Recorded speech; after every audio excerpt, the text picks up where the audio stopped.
Unang uwi namin yan ni King sa Ilocos. Nagpunta kami sa piggery ng aking mama.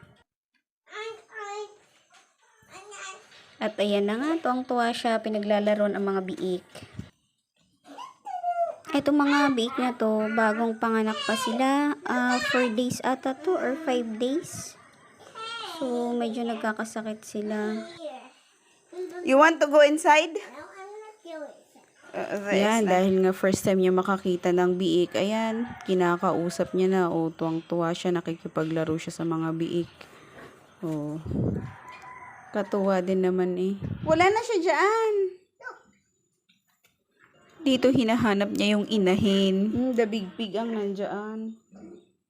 Sila nandito. Alin, nagtatais sila. Dalawang inahin ang may anak neto eh. So, yung nagiging sensitive na sila, nagkakasakit. Tuwa talaga siya laruin yung mga biik eh.